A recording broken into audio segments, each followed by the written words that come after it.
Bowling action শুধরে আবার Pakistan super league দিয়ে আন্তর্জাতিক ক্রিকেটে ফেরেন সাকিব আল হাসান। তবে প্রশ্ন থেকেই যায়, বাংলাদেশ দলে কি আবার দেখা যাবে দেশের ক্রিকেট ইতিহাসের সেরা এই অলরাউন্ডারকে? বিষয়টি এখনও নিশ্চিত নয়। তবে সম্পর্ক যে শেষ হয়ে যায়নি সে ইঙ্গিত দিয়েছেন বাংলাদেশ ক্রিকেট বোর্ড পরিচালক ইফতেখার রহমান। গত 1 অক্টোবর ভারতের বিপক্ষে কানপুরে টেস্ট খেলার পর আর জাতীয় দলের জার্সিতে দেখা যায়নি সাকিবকে। সে সময়ই টেস্ট থেকে বিদায় জানানোর কথা থাকলেও নানা কারণে তা হয়নি। দেশে ফেরার পথে দুবাইয়ে নিরাপত্তার শঙ্কায় আটকে পড়েন তিনি। এরপর গত 5 আগস্ট সরকারের পরিবর্তনের পর থেকে দেশে ফিরতে পারেননি আর। এমন পরিস্থিতিতে তার টেস্ট থেকে অবসর এবং আন্তর্জাতিক ক্রিকেটের ভবিষ্যৎ অনিশ্চয়তার মুখে পড়ে যায়।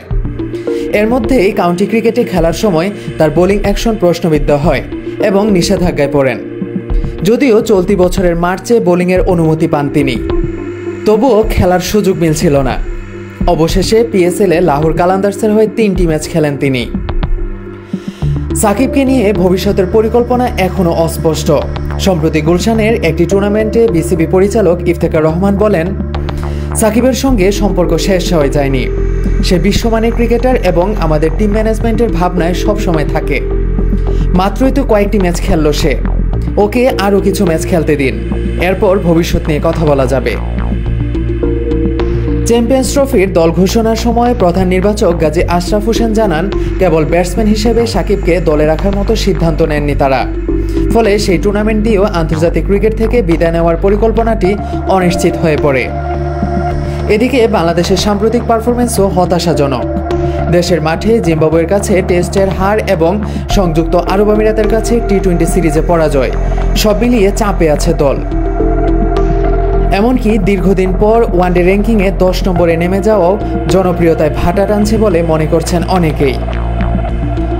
এই সংকটময় সময় ইফতেখার রহমান বলেন, আমাদের পারফরমেন্স এখন যে অবস্থায় আছে এখান থেকে কেবল উন্নতির দিকে যেতে পারে। আমাদের দলে অনেক প্রতিভা আছে, তবে অ্যাপ্লিকেশনের অভাব আছে। সিনিয়র 4 ক্রিকেটার চলে যাওয়ার পর যে শূন্যতা তৈরি হয়েছে তা পূরণে সময় লাগবে। নতুনরা যত ম্যাচ খেলবে তত উন্নতি করবে।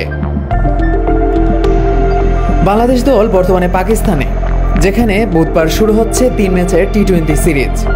দেশ ও দলের এই সন্ধিক্ষণে সাকিবের ফিরে আসা, মাঠে পারফরমেন্স এবং তরুণদের বিকাশ সবকিছুই এখন সময়ের হাতে।